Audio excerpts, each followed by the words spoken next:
السلام علیکم.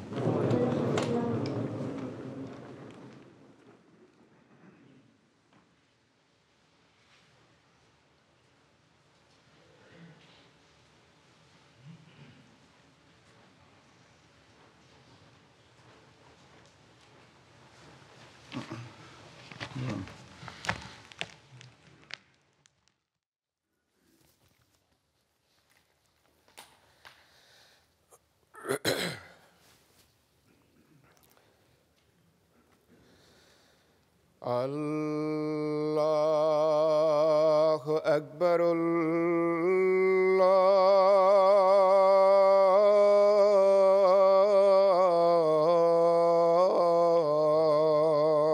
اکبر. اللہ اکبر. اللہ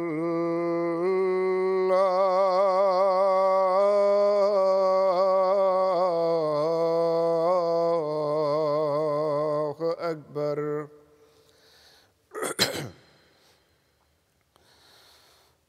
اشہد ان لا الہ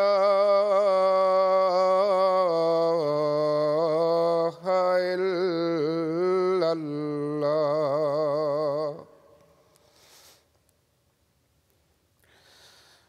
اشہد ان لا الہ الا اللہ.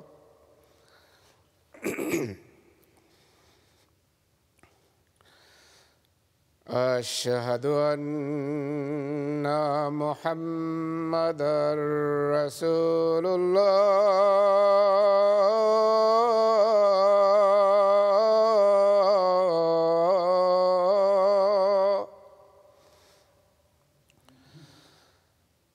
اشہد ان محمدا رسول اللہ.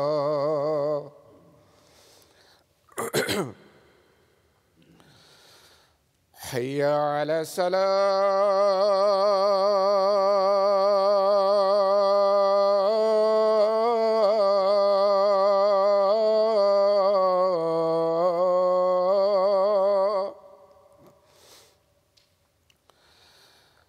حی علی الصلاۃ.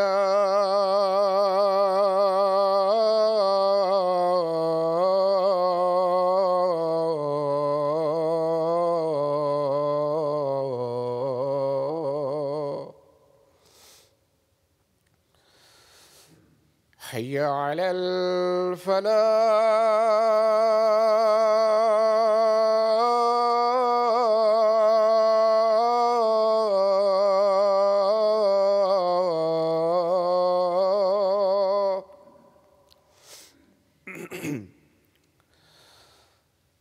حی علی الفلاح.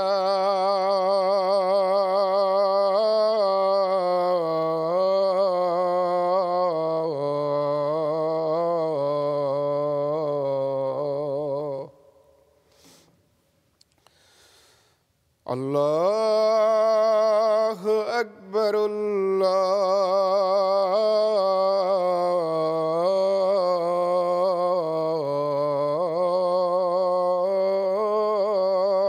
اکبر. لا الہ الا اللہ.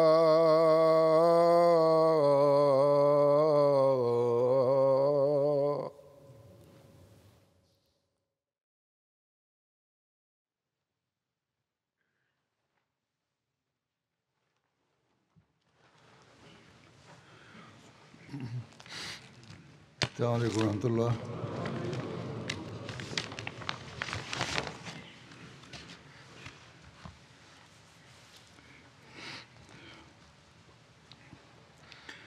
أشهد أن لا إله إلا الله وحده لا شريك له وأشهد أن محمدا عبده ورسوله أما بعد فأعوذ بالله من الشيطان الرجيم بسم الله الرحمن الرحيم الحمد لله رب العالمين الرحمن الرحيم مالك يوم الدين إياك نعبد وإياك نستعين اهدنا الصراط المستقيم صراط الذين أنعمت عليهم غير المغضوب عليهم ولا الضالين.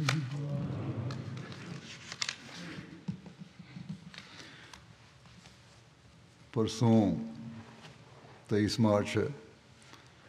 جماعت احمدیہ کی تاریخ میں 23 مارچ کا دن بڑی اہمیت کا حامل ہے، کیونکہ 23 مارچ 1889 کو جماعت احمدیہ میں حضرت مسیح موعود علیہ السلام نے بیعت کے آغاز سے جماعت کی بنیاد ڈالی تھی.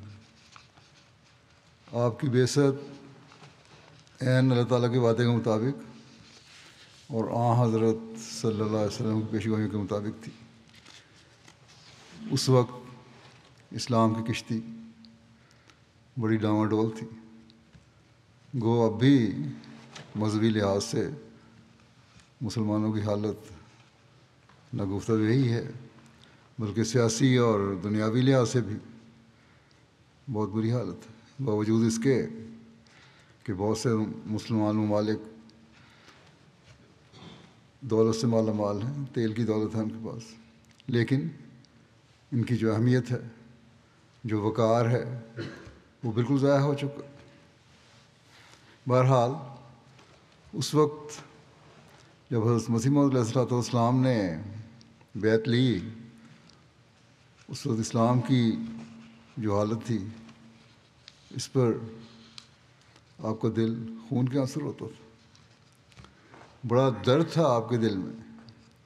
اسلام پر تابڑ توڑ حملے غیر مذہب کی طرف سے ہو رہے تھے، خاص طور پر عیسائیت کی طرف سے، لیکن ان کا کوئی جواب دینے والا نہیں تھا. مسلمان علماء بھی اس وقت سہمے رہتے تھے، اور بلکہ یہ حالت ہو گئی تھی کہ بہت سے مسلمان اسلام چھوڑ کر لاکھوں کی تعداد میں عیسائیت کی گود میں گر رہے تھے. اس وقت جب یہ حالت تھی مسلمانوں کی اور اسلام پر اس طرح حملے ہو رہے تھے، حضرت مرزا غلام احمد قادیانی علیہ السلام ہی تھے جو اللہ تعالیٰ کے حکم سے کھڑے ہوئے اور اسلام کے دفاع کے لیے ایک جری اللہ کی حیثیت سے اپنا کردار ادا کیا. آپ علیہ السلام نے تمام مذاہب جو اس وقت ہندوستان میں موجود تھے، آریہ سماج، برہم سماج، عیسائیت یا دوسرے مذاہب یا لا مذہب لوگ،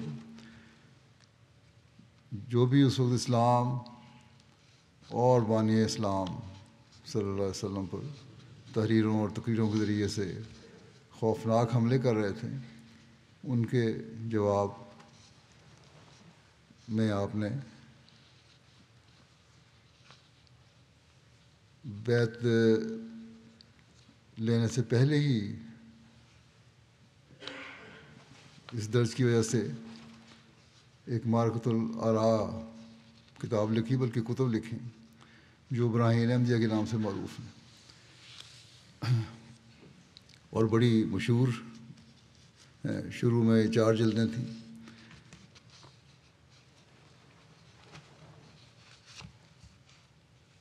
اس کے جو آپ نے 4 جلدیں لکھی تھیں، اس میں آپ نے دشمنوں کے، مخالفین اسلام کے دندان شکن جواب دیے.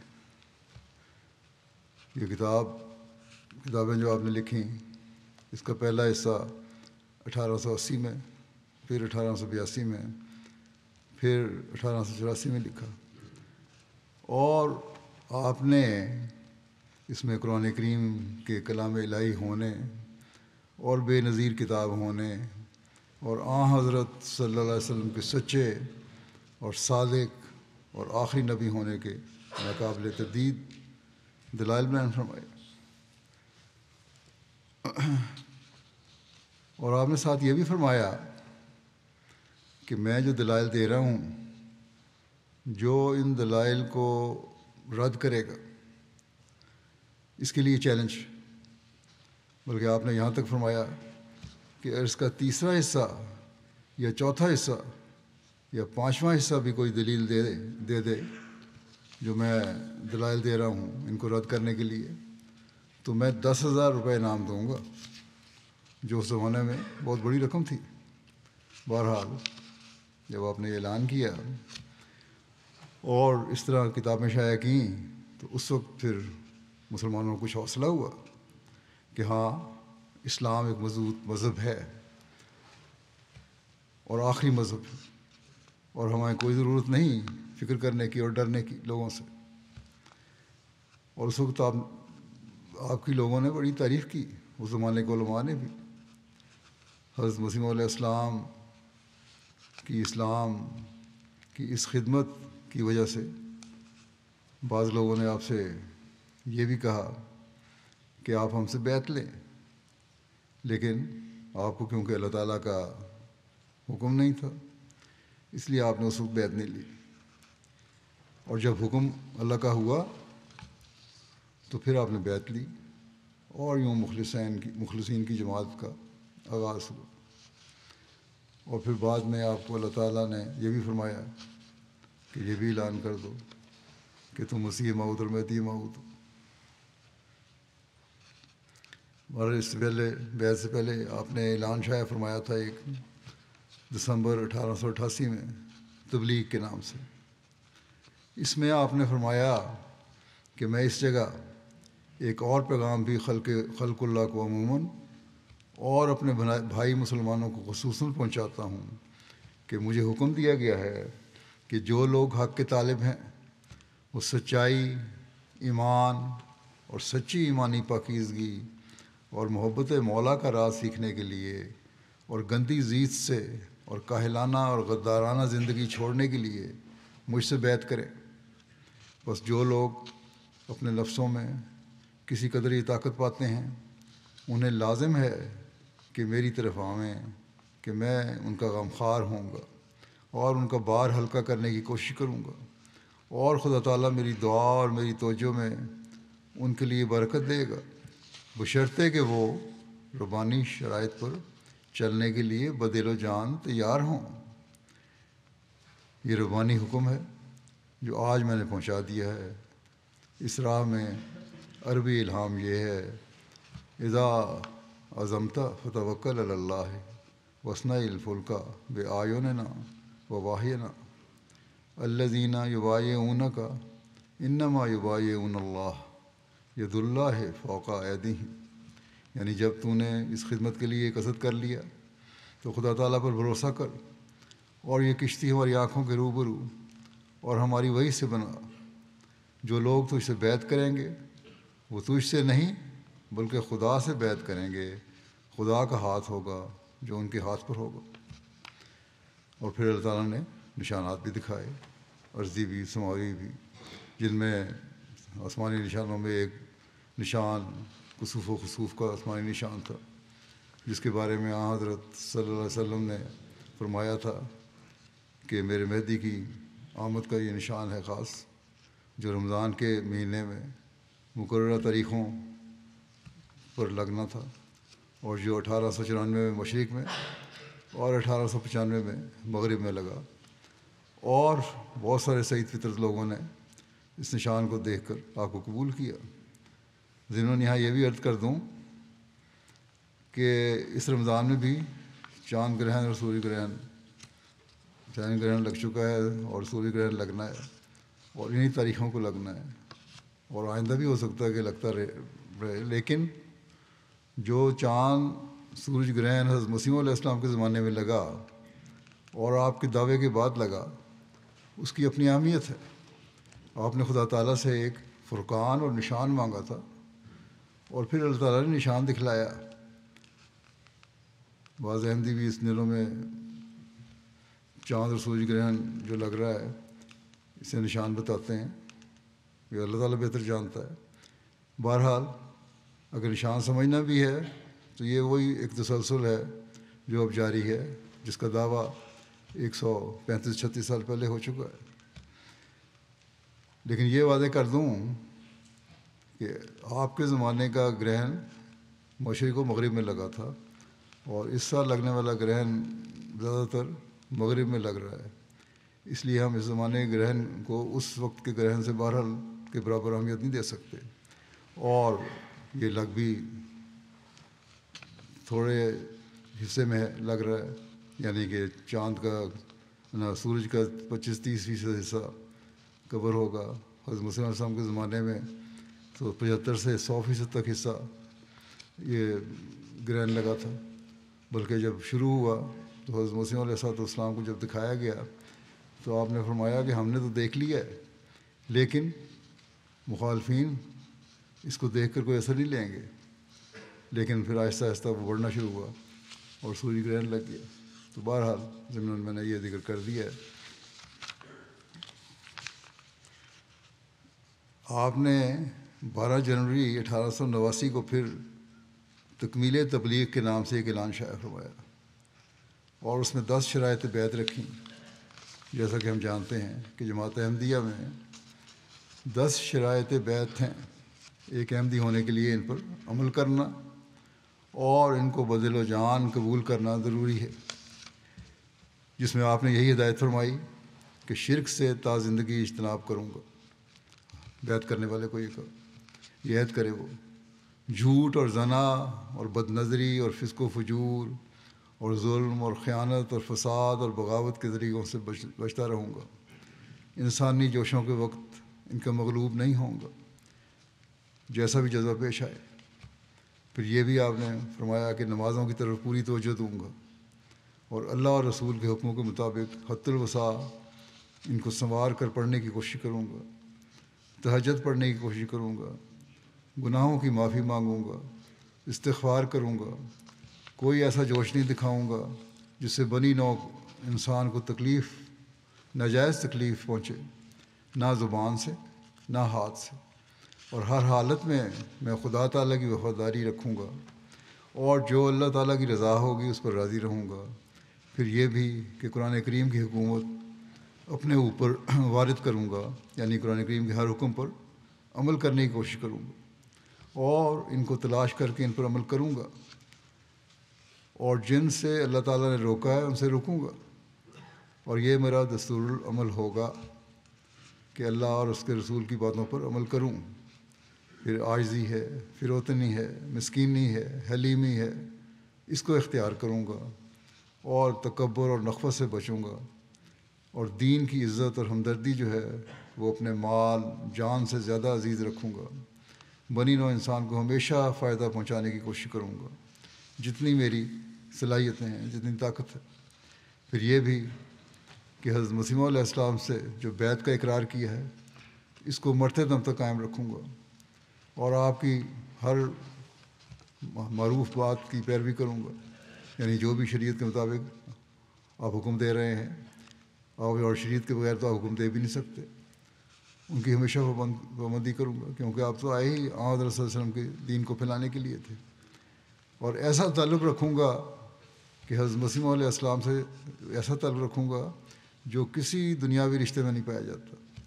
بس یہ خلاصہ ہے ان شرائط بیعت کا جو میں نے بیان کیا ہے ابھی، اور اس پر بہت سارے مخلصین نے بیعت کی، اور آج تک ہم انہی شرائط پر بیعت کر رہے ہیں۔ اور جو میں نے بیان کیا ہے اس کو ہمیں سوچنا چاہیے کہ کیا ہم ان سب باتوں پر عمل کر رہے ہیں، یہ یاد دہانی ہے۔ یہی وجہ ہے کہ اللہ تعالیٰ کے فضل سے جماعت احمدیہ میں مخلصین کی ایک بہت بڑی تعداد ہے جو اس پر عمل بھی کرتی ہے، اور پھر جان، مال، وقت اور عزت کو قربان کرنے کے لیے ہر وقت تیار رہتی ہے، اور اس پر بات پر تیار رہتی ہے کہ کہ ہم دین کی عظمت کو قائم کریں اور اسلام کا پیغام دنیا میں پہنچانے کی حتی المقدور کوشش کریں. اور جس طرح حضرت مسیح علیہ الصلوۃ والسلام نے ہمیں فرمایا، اسی طرح ہم تبلیغ اسلام سر انجام دینے کی کوشش کریں اور حضرت صلی اللہ علیہ وسلم کے عشق کو اپنی انتہا تک پہنچائیں. حضرت صلی اللہ علیہ وسلم کے عشق کا حال جو حضرت مسیح علیہ الصلوۃ والسلام کے دل میں تھا، اس کا نقشہ آپ ایک اقتباس میں یوں ملتا ہے. آپ فرماتے ہیں، میں ہمیشہ تعجب کی نگاہ سے دیکھتا ہوں کہ یہ عربی نبی جس کا نام محمد ہے صلی اللہ علیہ وسلم، ہزار ہزار درود اور سلام اس پر، یہ کس عالی مرتبے کا نبی ہے. اس کے عالی مقام کا انتہا معلوم نہیں ہو سکتا اور اس کی تاثیر قدسی کا اندازہ کرنا انسان کا کام نہیں. افسوس کہ جیسا حق شناخت کا ہے، اس کے مرتبہ کو شناخت نہیں کیا گیا. وہ توحید جو دنیا سے گم ہو چکی تھی، وہی ایک پہلوان ہے جو دوبارہ اس کو دنیا میں لایا. اس نے خدا سے انتہائی درجے پر محبت کی اور انتہائی درجے پر بنی نوع کی ہمدردی میں اس کی جان گداز ہوئی. اس لیے خدا نے، جو اس کے دل کے راز کا واقف تھا، اس کو تمام انبیاء اور تمام اولین و آخرین پر فضیلت بخشی اور اس کی مرادیں اس کی زندگی میں اس کو دیں. وہی ہے جو سرچشمہ ہے ہر ایک فیض کا، اور وہ شخص جو بغیر اقرار افاظہ اس کے کسی فضیلت کا دعویٰ کرتا ہے، یعنی آن وسلم کے افاظے کے بغیر کسی قسم کا دعویٰ کرتا ہے کسی نیکی کا، وہ انسان نہیں بلکہ ذریت شیطان ہے. کیونکہ ہر ایک فضیلت کی کنجی اس کو دی گئی ہے. اور اس طرح آپ نے بے شمار جگہوں پر حضرت صلی اللہ علیہ وسلم کے مقام کے بارے میں بیان فرمایا. اسی طرح ایک جگہ آپ نے فرمایا، وہ انسان جس نے اپنی ذات سے، اپنی صفات سے، اپنے افعال سے، اپنے اعمال سے، اپنے روحانی اور پاک قوا کے پرزور دریا سے کمال تام کا نمونہ علماً و عملاً و صدقاً و ثباتاً دکھلایا اور انسان کامل کہلایا. وہ انسان جو سب سے زیادہ کامل اور انسان کامل تھا اور کامل نبی تھا اور کامل برکتوں کے ساتھ آیا، جس نے روحانی باعث اور حشر کی وجہ سے دنیا کی پہلی قیامت، جس سے روحانی باعث اور حشر کی وجہ سے دنیا کی پہلی قیامت ظاہر ہوئی اور ایک عالم کا عالم مرا ہوا اس کے آنے سے زندہ ہو گیا. وہ مبارک نبی جو حضرت خاتم الانبیاء، امام الاصفیاء، ختم المرسلین، فخر النبیین، جناب محمد مصطفیٰ صلی اللہ علیہ وسلم ہیں. اے پیارے خدا، اس پیارے نبی پر وہ رحمت اور درود بھیج جو ابتدائے دنیا سے تو نے کسی پر نہ بھیجا. بس یہ وہ باتیں تھیں، یہ وہ عشق رسول صلی اللہ علیہ وسلم تھا جس کی وجہ سے اللہ تعالیٰ نے پھر آپ کو اس کام کے لیے مبعوث فرمایا کہ اسلام کی نشت ثانیہ کے لیے اب آپ ہی ہیں جو اپنا کردار ادا کریں گے. اور اللہ تعالیٰ نے آپ کو فرمایا کہ اب اس عشق و محبت کی وجہ سے میں تمہیں یہ مقام بھی دیتا ہوں کہ تم مسیح موعود اور مہدی موعود ہو، اور اس کا اعلان کر دو. اور اسلام کی نشت ثانیہ کا جو وعدہ تھا اس آخری زمانے میں، اس کو اللہ تعالیٰ نے فرمایا کہ میں پورا کرتا ہوں اور تمہارے سپرد یہ کام کرتا ہوں. بس یہ کام تھے جن کے لیے حضرت مسیح موعود علیہ الصلوۃ والسلام مبعوث ہوئے، اور آپ نے پھر ان کا حق خوب ادا کیا. آپ نے جماعت کو نصیحت کی اور فرمایا کہ جب تم نے میری بیعت کر لی ہے تو پھر یہ بھی یاد رکھو کہ اللہ تعالیٰ نے تو یہ فرمایا ہے کہ مسیح موعود کے ساتھ صحابہ جیسے لوگ ہوں گے. بس جب یہ اللہ تعالیٰ کا فرمان ہے تو پھر جو میری بیعت میں آئے ہیں، جنہوں نے یہ عہد کیا ہے کہ ہم حضرت صلی اللہ علیہ وسلم کا نام روشن کریں گے اور اسلام کا نام روشن کریں گے اور اسلام کی تبلیغ کو دنیا کے کناروں تک پہنچائیں گے، تو پھر ہمیں وہ صحابہ کا رنگ بھی اختیار کرنا ہوگا.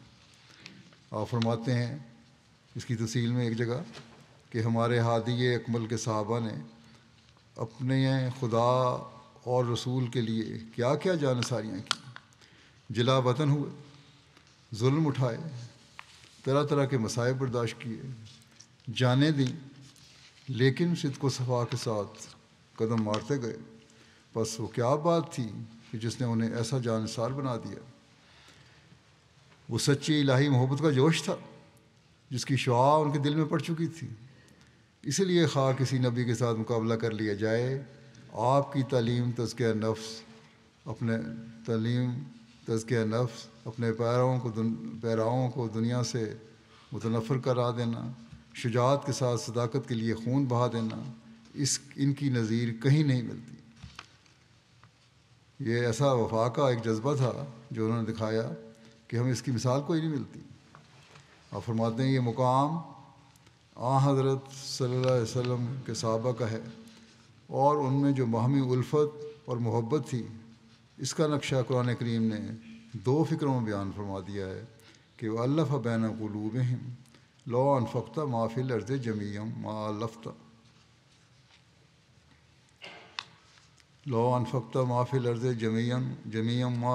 أَلَّفْتَ بَيْنَ قُلُوبِهِمْ وَلَٰكِنَّ اللَّهَ أَلَّفَ بَيْنَهُمْ، یعنی جو تالیف ان میں ہے وہ ہرگز پیدا نہ ہوتی خواہ سونے کا پہاڑ بھی دے دیا جاتا۔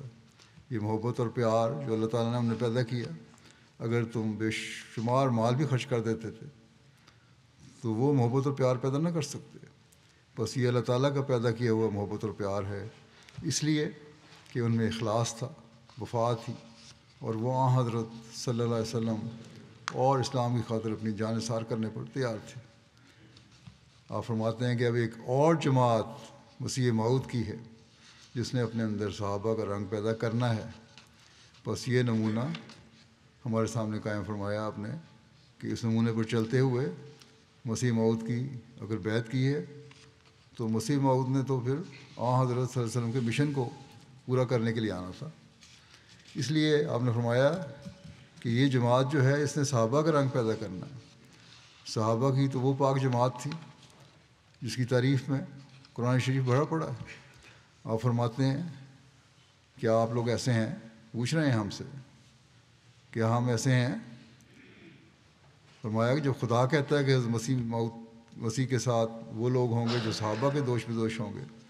صحابہ تو وہ تھے جنہوں نے اپنا مال، اپنا وطن راہ حق میں دے دیا، وہ سب کچھ چھوڑ دیا۔ فرماتے ہیں کہ حضرت صدیق اکبر رضی اللہ عنہ کا معاملہ اکثر سنا ہوگا۔ ایک دفعہ جب راہ خدا میں مال دینے کا حکم ہوا تو گھر کا کل اثاثہ لے آئے۔ جب رسول کریم صلی اللہ علیہ وسلم نے دریافت کیا کہ گھر میں کیا چھوڑا ہے تو فرمایا کہ خدا اور اس کا رسول گھر میں چھوڑ آیا۔ بس یہ وہ جذبہ تھا جو ان لوگوں نے دکھایا، جس کا ایک نمونہ حضرت ابوبکر صدیق رضی اللہ عنہ کی زندگی میں ملتا ہے۔ آپ فرماتے ہیں یہ سمجھ لو کہ وہ لوگ تو خدا کی راہ میں شہید ہو گئے، ان کے لیے تو یہی لکھا ہے، چاہے عملاً شہید ہوئے نہیں، خون بہایا نہیں، لیکن جو قربانیاں ہیں وہی شہادت کا رتبہ دینے والی ہیں۔ یہی لکھا ہے کہ سیفوں کے نیچے بہشت ہے۔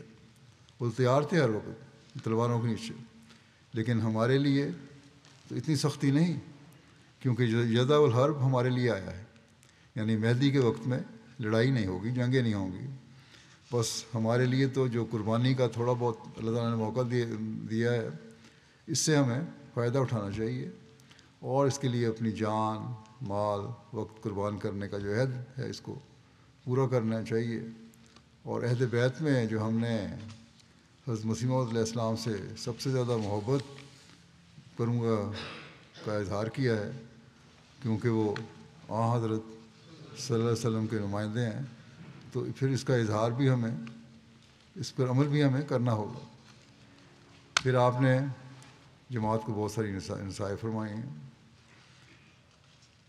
فرماتے ہیں کہ اگر میری بیعت کی ہے تو پھر بیعت کا حق ادا کرنے کے لیے تو یہ مجھے چاہیے، اگر بیعت کا حق ادا کرنا ہے تو پھر یہ مجھے چاہیے۔ کیا چاہیے؟ فرمایا قرآن کریم پڑھو، مگر قصے کے طور پر نہیں۔ بیعت کا اگر حق ادا کرنا ہے تو پھر جو پہلی شرط یہی ہے کہ قرآن کریم پڑھو، مگر قصے کے طور پر نہیں، کہانیوں کے طور پر نہیں، ان کو سمجھ کر پڑھو۔ گزشتہ خطبے میں میں نے قرآن کریم پڑھنے کی طرف توجہ دلائی تھی، حضرت صلی اللہ علیہ وسلم کے بیان و ارشادات بھی بیان کیے تھے۔ ان کی تفصیل میں ایک جگہ آپ لوگوں کا نقشہ کھینچتے ہوئے فرماتے ہیں کہ دیکھو کہ لوگ کیسی قرآن خوانی خوش الحانی سے اور عمدہ قرات سے پڑھتے ہیں، لیکن وہ ان کے حلق سے نیچے نہیں گزرتا۔ بڑی اچھی قرات ہے، لیکن یہ جو سمجھ آنے والی بات ہے وہ ان کو نہیں آتی۔ پڑھ لیا، بڑا اچھا کیا، لیکن معنی کچھ نہیں پتہ، مطلب نہیں پتہ۔ ہاں گلے سے آوازیں ضرور اچھی نکال لیتے ہیں۔ اس لیے فرمایا کہ قرآن کریم جس کا دوسرا نام ذکر ہے، اس ابتدائی زمانہ میں انسان کے اندر چھپی ہوئی اور فراموش ہوئی صداقتوں اور ودیعتوں کو یاد دلانے کے لیے آیا ہے۔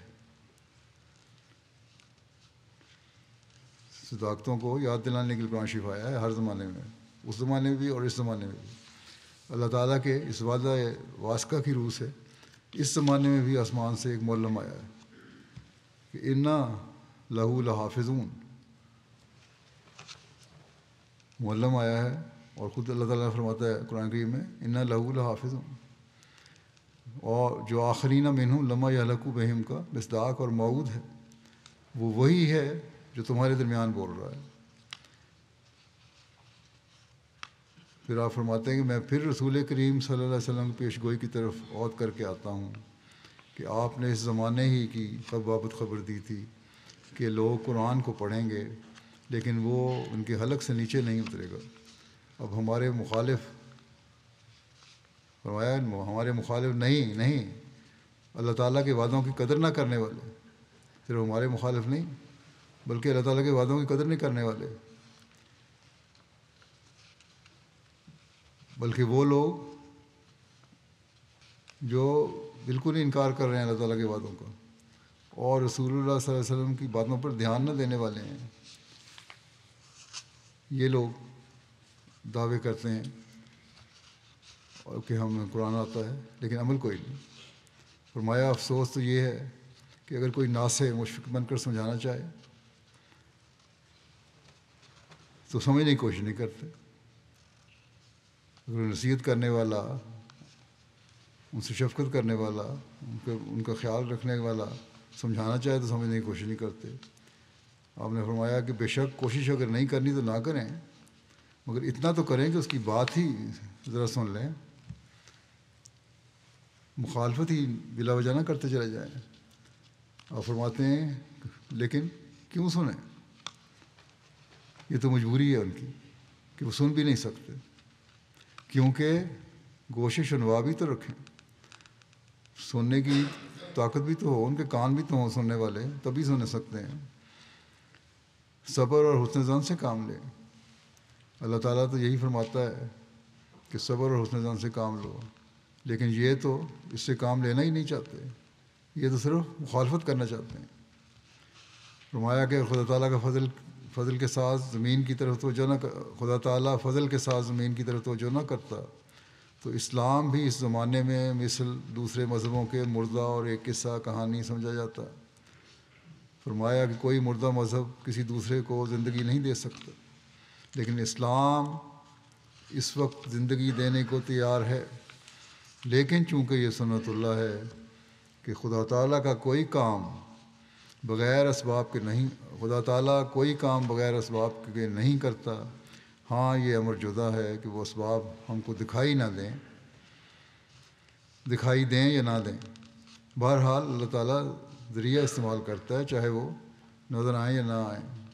لیکن اس میں کوئی کلام نہیں، اس میں کوئی شک نہیں کہ اسباب ضرور ہوتے ہیں۔ اسی طرح آسمان سے انوار اترتے ہیں جو زمین پر پہنچ کر اسباب کی صورت اختیار کر لیتے ہیں۔ جو اللہ تعالیٰ نور اتارتا ہے آسمان سے، وہ مختلف شکلوں میں مختلف ذریعے بن کر جاتے ہیں، سبب بن جاتے ہیں اس کام کے کرنے کا۔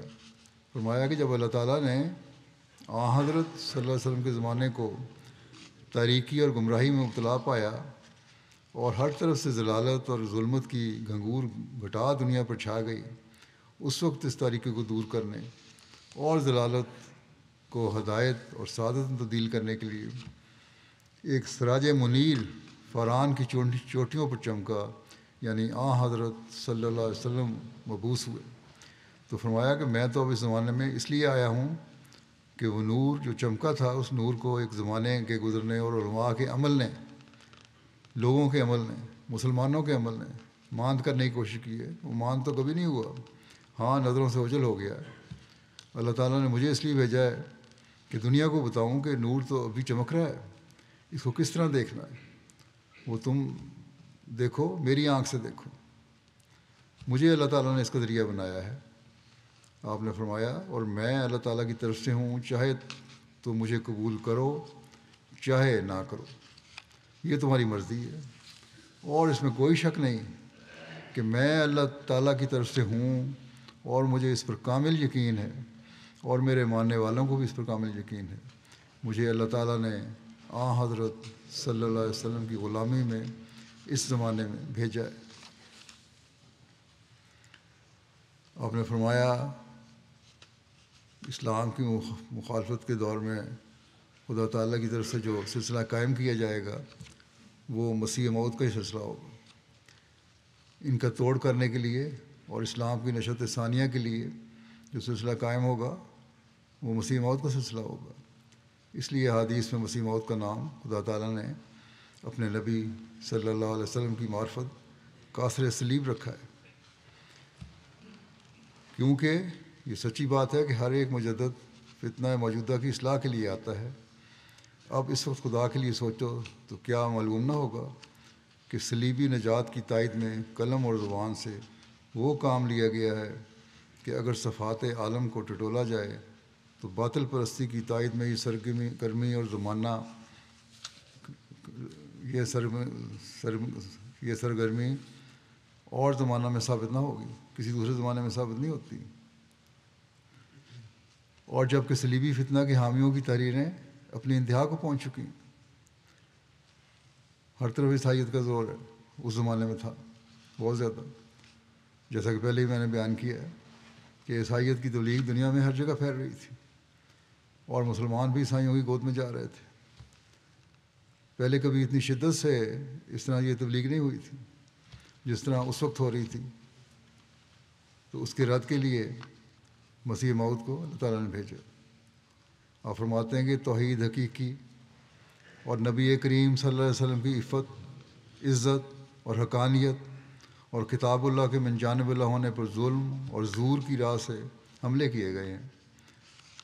تو کیا خدا تعالیٰ کی غیرت کا تقاضا نہیں ہونا چاہیے کہ ان کا اس کاثر صلیب کو اس وقت نازل کرے؟ اب گو تقاضا تو یہی تھا کہ اس زمانے میں جو حالت تھی کاثر صلیب نازل ہونا چاہیے تھا اللہ کے وعدے مطابق۔ گو عیسائیت کا وہ زور نہیں رہا اس زمانے میں آج کل جس میں ہم گزر رہے ہیں، لیکن یہ حقیقت ہے کہ حضرت صلی اللہ علیہ وسلم کے عفت اور عزت اور حقانیت پر حملے بہرحال کیے جا رہے ہیں، اور قرآن کریم پر حملے بھی کیے جاتے ہیں، اور آج کل ہر جگہ مختلف قسم کے لوگ جو ہیں نازیبہ حرکات بھی کرتے ہیں، دریدہ ذہنی بھی کرتے ہیں، چاہے وہ دہریاں ہیں، لا مذہب ہیں، اسلام کے مخالف ہیں، چاہے وہ کسی مذہب سے تعلق رکھنے والے ہیں، اس میں پیش ہیں سر۔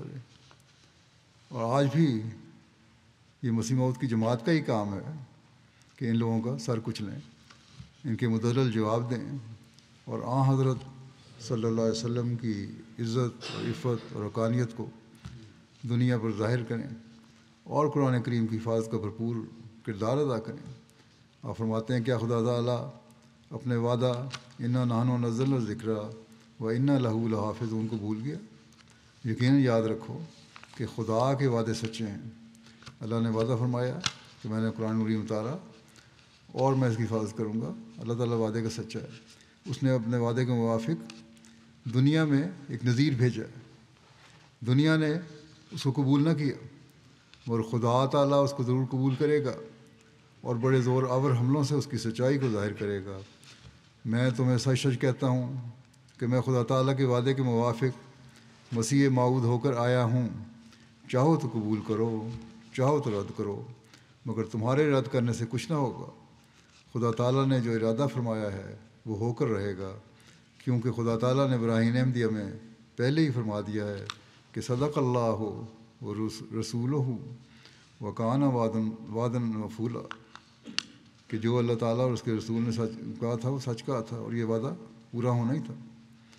بس یہ لازمی بات ہے کہ حضرت مسیح موعود علیہ السلام کی صداقت دنیا میں پھیلے گی، پھیلنی تھی اور پھیلے گی، کیونکہ آپ حضرت صلی اللہ علیہ وسلم کی غلامی میں حضرت صلی اللہ علیہ وسلم کے دین کی اشاعت کے لیے آئے ہیں، جو آخری دین ہے جس کو اللہ تعالیٰ نے بنایا ہے، اور اس نے دنیا میں پھیلنا ہے، چاہے اپنے مخالفت کریں یا غیر مخالفت کریں، ان کی مخالفت آخرکار ناکام اور امراد ہو جائے گی۔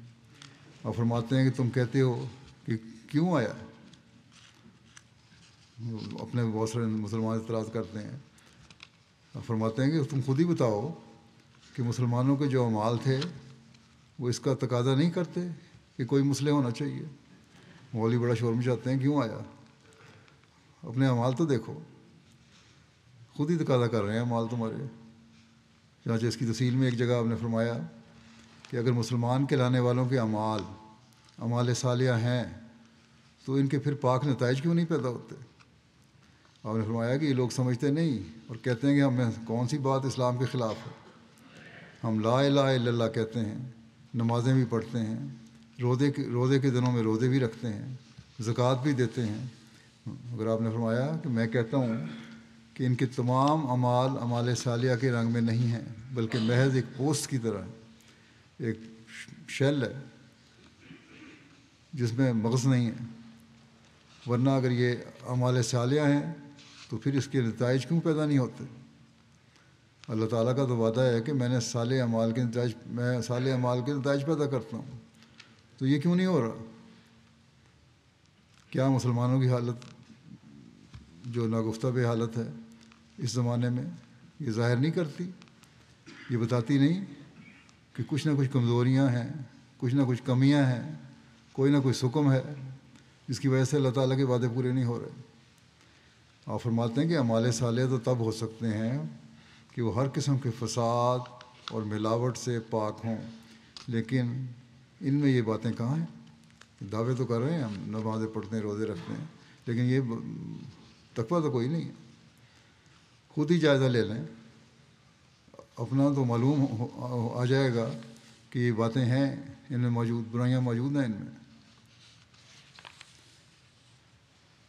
پھر آپ نے فرمایا کہ حالات زمانہ کسی مسئلے کو چاہتے ہیں، اور خود آج کل ان کا یہ نعرہ بھی ہے، آج کل بھی لگاتے ہیں یہ نعرہ بعض لوگوں کی طرف سے کہ کوئی مسئلہ ہونا چاہیے، جو مسلمانوں کا حال ہے ان کی اصلاح کے لیے کوئی آنا چاہیے، جس کو اللہ تعالیٰ نے بھیجا ہے اس کو ماننا نہیں چاہتے۔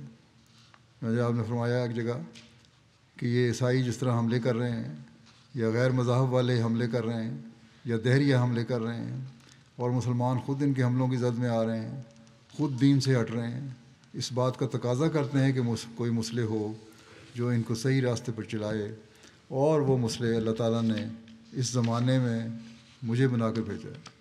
آپ نے فرمایا کہ مسلمانوں کو تو چاہیے تھا کہ ایسے حالات میں کوئی دلیل بھی اگر ہمارے پاس نہیں ہوتی تب بھی دیوانہ وار تلاش کرتے کہ مسیح اب تک کیوں نہیں آیا، کوئی دلیل بھی اگر میں نہ دیتا تب بھی خود تلاش کرنا چاہیے تھا زمانے کی حالت دیکھ کے۔ ان کو یہ نہ چاہیے تھا کہ اپنے جھگڑوں کے لیے بلاتے، کیونکہ اس کا کام کثر سلیب ہے۔ مسیح نے جب آنا تھا تو اس نے عیسائیت کا رد کرنا تھا، اس نے دہریوں کا رد کرنا تھا، اس نے لا مذہبوں کا رد کرنا تھا، اور اسی کی زمانے کو ضرورت ہے۔ اس وقت بھی جب آپ نے دعویٰ کیا اور آج بھی یہی ضرورت ہے، اس لیے آپ نے فرمایا کہ آنے والے کا نام مسیح موعود رکھا گیا ہے۔ اگر ملانوں کو بنی نوع انسان کی بھلائی اور بہبودی منظور ہوتی تو ہرگز ایسا نہ کرتے جیسا ہم سے کر رہے ہیں۔ ان کو سوچنا چاہیے تھا کہ انہوں نے ہمارے خلاف فتویٰ لکھ کر کیا بنا لیا ہے، جسے خدا نے کہا ہو کہ ہو جائے اسے کون کہہ سکتا ہے کہ نہ ہو۔ یہ لوگ جو ہمارے مخالف ہیں یہ بھی ہمارے نوکر چاکر ہیں، کسی نہ کسی رنگ میں ہماری بات مشرق و مغرب تک پہنچا دیتے ہیں۔ یہ مخالفت جو ہے اس سے ہی پیغام پہنچ رہا ہے، اور ہمارا بہت بڑا ذریعہ تبلیغ کا ان کی مخالفت ہے۔ بس چاہے یہ لوگ جتنا مرضی زور لگا لیں، لیکن ہمارا ذریعہ تبلیغ جو ہے وہ ان کی مخالفت ہے۔ اور اس وقت بھی جب آپ نے دعویٰ کیا اور آج بھی یہی ضرورت ہے، اس لیے آپ نے فرمایا کہ حضرت مسیح موعود علیہ السلام کی جماعت کو ختم کرنا ہے، لیکن جو زور لگاتے ہیں وہی پھیلنے کا ذریعہ بن جاتا ہے۔ ایک جگہ آپ نے فرمایا کہ اللہ تعالیٰ مادر مہربان سے بڑھ کر مہربان ہے، وہ نہیں چاہتا کہ اس کی مخالفت میں اس کی مخلوق ضائع ہو، وہ ہدایت اور روشنی کی راہیں تم پر کھولتا ہے، مگر تم ان پر قدم مارنے کے لیے عقل اور تزکیہ نفس سے کام لو۔ جیسے زمین کو جب تک ہل چلا کر تیار نہیں کی جاتی کی جاتی تو تم رضی اس میں نہیں ہوتی، اسی طرح جب تک مجاہدہ اور ریاضت سے تزکیہ نفس نہیں ہوتا، پاک عقل آسمان سے اتر نہیں سکتی۔ اس زمانے میں خدا تعالیٰ نے بڑا فضل کیا ہے اور اپنے دین اور حضرت نبی کریم صلی اللہ علیہ وسلم کی تائید میں غیرت کھا کر ایک انسان کو جو تم میں بول رہا ہے بھیجا ہے، تاکہ وہ اس روشنی کی طرف لوگوں کو بلائے۔ اگر زمانے میں ایسا فساد اور فتنہ نہ ہوتا اور دین کے محو کرنے کے لیے جس قسم کی کوششیں ہو رہی ہیں نہ ہوتی تو چندہ حرج نہ تھا، لیکن اب تم دیکھتے ہو کہ ہر طرف یمین و یسار سے دائیں بائیں سے اسلام ہی کو معدوم کرنے کی فکر میں جملہ اقوام لگی ہوئی ہیں، اور آج کل تو اور بھی زیادہ زور سے لگی ہوئی ہیں۔ اگر اسلام کی مخالفت نہ ہوتی تو پھر مسیح موعود آنے کی ضرورت نہیں تھی، لیکن یہ تو ہم دیکھ رہے ہیں کہ آج جب آپ نے دعویٰ کیا 136 سال پہلے، اس وقت سے لے کے آج تک اس میں اضافہ ہی ہوتا چلا جا رہا ہے۔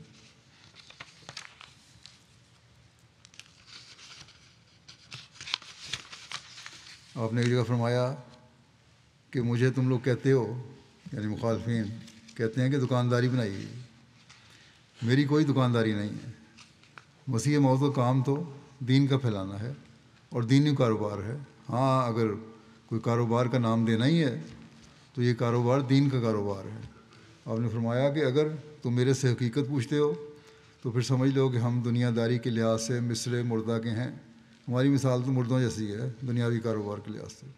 ہم تو محض دین کے ہیں، ہمارا سب کارخانہ دینی ہے، جیسا کہ اسلام میں ہمیشہ بزرگوں اور اماموں کا ہوتا ہے، اور ہمارا کوئی نیا طریق نہیں، بلکہ لوگوں کو اس اعتقادی طریق کو جو کہ ہر طرح سے ان کے لیے خطرناک ہے دور کرنا چاہتے ہیں، ان اعتقادات کو دور کرنا چاہتے ہیں جو خطرناک ہیں، ان کے دلوں سے نکالنا چاہتے ہیں۔ اس لیے ہمارا اصل منشا اور مقصود یہی ہے، کیونکہ بعض غلط قسم کی بدعات راہ پا گئی ہیں، بعض غلط اعتقادات پیدا ہو گئے ہیں اسلام میں۔ ہم نے ان سے دنیا کو، مسلمانوں کو بچانا ہے، اور حقیقی دین جو قرآن کریم کی تعلیم ہے اس کو ہم نے رائج کرنا ہے، اور یہی میرا مقصد ہے آنے کا۔ اور اسی طرح میں نے دوسرے مذاہب جو جھوٹے مذہب ہیں ان کی حقیقت کو کھولنا ہے۔ آپ نے فرمایا میں نے دوسرے جھوٹے مذہب کی حقیقت کو بھی کھولنا ہے، یہی میرا مقصد ہے۔ اسلامی نور کو دکھانا میرا مقصد ہے، حضرت صلی اللہ علیہ وسلم کے رتبے اور مقام کو دنیا میں قائم کرنا میرا مقصد ہے۔ آپ نے حضرت صلی اللہ علیہ وسلم کے مقام کے بارے میں ایک جگہ فرمایا کہ یاد رکھو کہ کتاب مجید کے بھیجنے، یعنی قرآن کریم کے بھیجنے، اور حضرت صلی اللہ علیہ وسلم کی بعثت سے اللہ تعالیٰ نے یہ چاہا ہے کہ تا دنیا پر عظیم الشان رحمت کا نمونہ دکھائے، صلی اللہ علیہ وسلم کی بعثت سے عظیم الشان رحمت کا نمونہ دکھائے، جیسا کہ فرمایا وَمَا أَرْسَلْنَاكَ إِلَّا رَحْمَةً لِّلْعَالَمِينَ۔ اور ایسا ہی قرآن مجید کے بھیجنے کی غرض یہ بتائی کہ ہدی للمتقین، یعنی یہ ایسی عظیم الشان اغراض ہیں کہ ان کی نظیر نہیں پائی جا سکتی۔ اسی لیے آپ نے فرمایا کہ اللہ تعالیٰ نے چاہا کہ جیسے تمام کمالات متفرقہ جو انبیاء میں تھے وہ رسول اللہ صلی اللہ علیہ وسلم کے وجود میں جمع کر دیے، اسی طرح تمام خوبیاں اور کمالات جو متفرق کتابوں میں تھے وہ قرآن شریف میں جمع کر دیے، اور ایسا ہی جس قدر کمالات تمام امتوں میں تھے وہ اس امت میں جمع کر دیے۔ بس خدا تعالیٰ چاہتا ہے کہ ہم ان کمالات کو پالیں، اور یہ بات بھی بھولنی نہیں چاہیے کہ جیسے وہ عظیم الشان کمالات ہم کو دینا چاہتا ہے، اسی کے موافق اس نے ہمیں قوا بھی عطا کیے ہیں، کیونکہ اگر ان کے موافق قوا نہ دیے جاتے تو پھر ہم ان کمالات کو کسی صورت میں اور حالت میں پا نہیں سکتے تھے۔ بس جب اللہ تعالیٰ نے ہمیں قوا دیے اور تعلیم دی اور یہ مقصد بیان کر دیا تو پھر اب ہمارا کام ہے کہ ان کو پانے کے لیے ہر ممکن کوشش کریں۔ اور یہی آپ نے فرمایا میرا مقصد ہے اس دنیا میں آنے کا، اس لیے اللہ تعالیٰ نے مجھے مبعوث کیا ہے۔ اسی کی طرف تعلیم دیتے ہوئے آپ نے فرمایا کہ پس ان باتوں پر غور کرو اور دیکھو کہ ہم کس طرح حضرت صلی اللہ علیہ وسلم کی تعلیم اور آپ کی لائی ہوئی شریعت کو دنیا میں پھیلا سکتے ہیں بجائے اس کے کہ میری مخالفت کی جائے۔ آپ نے فرمایا کہ حضرت صلی اللہ علیہ وسلم کامل نبی ہیں، ہمیں اللہ تعالیٰ نے وہ نبی دیا ہے جو خاتم المومنین، خاتم العارفین اور خاتم النبیین ہے، اور اسی طرح پر وہ کتاب اس پر نازل کی جو جامع الکتب اور خاتم الکتب ہے۔ رسول اللہ صلی اللہ علیہ وسلم جو خاتم النبیین ہیں اور آپ پر نبوت ختم ہو گئی، تو یہ نبوت اس طرح پر ختم نہیں ہوئی کہ جیسا گلا گھونٹ کر ختم کر دے، ایسا ختم قابل فخر نہیں ہوتا، بلکہ رسول اللہ صلی اللہ علیہ وسلم پر نبوت ختم ہونے سے یہ مراد ہے کہ طبعی طور پر آپ پر کمالات نبوت ختم ہو گئے، یعنی وہ تمام کمالات متفرقہ جو آدم سے لے کر مسیح ابن مریم تک نبیوں کو دیے گئے تھے، کسی کو کوئی اور کسی کو کوئی، وہ سب حضرت صلی اللہ علیہ وسلم پر جمع کر دیے گئے، اور اس طرح طبعاً آپ خاتم النبیین ٹھہرے۔ اور ایسا ہی وہ جمیع تعلیمات، وصایا اور معارف جو مختلف کتابوں میں چلے آتے ہیں، وہ قرآن شریف میں آ کر ختم ہو گئے، اور قرآن شریف خاتم الکتب ٹھہرا۔ بس آپ فرماتے ہیں اس جگہ یہ بھی یاد رکھنا چاہیے کہ مجھ پر اور میری جماعت پر یہ الزام لگایا جاتا ہے کہ ہم رسول اللہ صلی اللہ علیہ وسلم کو خاتم النبی نہیں مانتے۔ یہ ہم پر افتراء عظیم ہے۔ ہم جس قوت، یقین اور معرفت اور بصیرت کے ساتھ حضرت صلی اللہ علیہ وسلم کو خاتم النبیین مانتے اور یقین کرتے ہیں، اس کا لاکھواں حصہ بھی دوسرے لوگ نہیں مانتے، اور ان کو ایسا ظرف ہی نہیں کہ وہ اس حقیقت اور راز کو جو خاتم الانبیاء کی ختم نبوت میں ہے سمجھتے ہی نہیں۔ انہوں نے نہ صرف باپ دادا سے ایک لفظ سنا ہوا ہے، بلکہ اس کی حقیقت سے بے خبر ہیں، اور نہیں جانتے کہ ختم نبوت کیا ہوتا ہے اور اس پر ایمان لانے کا مفہوم کیا ہے۔ مگر ہم بصیرت تام سے، جس کو اللہ تعالیٰ نے بہتر جانتا ہے، حضرت صلی اللہ علیہ وسلم کو خاتم الانبیاء یقین کرتے ہیں، اور خدا تعالیٰ نے ہم پر ختم نبوت کی حقیقت کو ایسے طور پر کھول دیا کہ اس عرفان کے شربت سے جو ہمیں پلایا گیا ہے ایک خاص لذت پاتے ہیں جس کا اندازہ کوئی نہیں کر سکتا وجود ان لوگوں کے جو اس چشمے سے سراب ہوں۔ بس یہ ہے آپ کی تعلیم، یہ ہے آپ کا مقام، اور یہ ہے آپ کا مقصد جس کے لیے حضرت مسیح موعود علیہ السلام آئے تھے، اور جس کی خاطر آپ نے جماعت کا قیام کیا، اور جس کے لیے آپ نے جماعت کو حکم دیا کہ تم لوگ قربانیاں کرو اور اس پیغام کو دنیا میں پہنچاؤ، اور حضرت خاتم الانبیاء صلی اللہ علیہ وسلم کے دین کو ساری دنیا میں پھیلاؤ، اور اس وقت تک چین سے نہ بیٹھو جب تک حضرت صلی اللہ علیہ وسلم کی حکومت کو دنیا میں قائم نہ کر دو، خدا واحد کی حکومت کو دنیا میں قائم نہ کر دو۔ اور یہی مسیح موعود کے آنے کا مقصد تھا، اور یہی اس دین کی اہمیت ہے۔ اگر ہم اس دین کی اہمیت سمجھتے ہیں اور بیعت کا حق ادا کرنے والا سمجھتے ہیں اپنے آپ کو، تو پھر ہمیں بھی ان باتوں کو سوچنا ہوگا، اور جب ہم یہ کام کریں گے تو ہم اس مقصد کو پانے والے ہوں گے جو ہماری زندگی کا مقصد ہے، اور اس مقصد کے حاصل کرنے والے ہوں گے جو ہماری بیعت کا مقصد ہے، اور ہم اللہ تعالیٰ کی رضا اور قرب کو حاصل کرنے والے ہوں گے رمضان کے دنوں میں دعاؤں کے ذریعے سے بھی، اور اپنے علم کو بڑھانے کے ذریعے سے بھی، قرآن کریم کا علم سیکھنے کے ذریعے سے بھی، اور عملی طور پر پیغام پہنچانے کے ذریعے سے بھی اس کام میں ہمیں جٹ جانا چاہیے، تاکہ ہم جلد سے جلد دنیا میں حضرت صلی اللہ علیہ وسلم کو جھنڈا لہرانے والے بن سکیں، اور دنیا کو خدا واحد کے حضور جھکانے والے بن سکیں۔ اللہ تعالیٰ ہمیں اس کی توفیق عطا فرمائے۔ آخر میں پاکستان کے احمدیوں کے لیے بھی دعا کے لیے درخواست کرنا چاہتا ہوں، اللہ تعالیٰ ان کے حالات کو میں آسانیاں پیدا فرمائے۔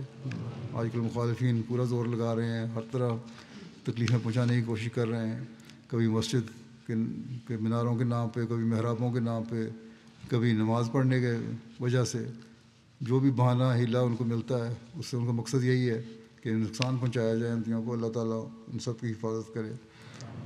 عمومی طور پر مسلمان امت کے لیے بھی دعا کریں، اللہ تعالیٰ ان کو بھی عقل اور سمجھ دے اور ان کے حالات بہتر کرے، ان پر رحم فرمائے۔ فلسطینی جو ہیں مسلمان، ان پر دوبارہ ظلم کی ایک نیا دور شروع ہو گیا ہے، اللہ تعالیٰ ان کو بھی اس ظلم سے محفوظ رکھے، ان پر رحم فرمائے۔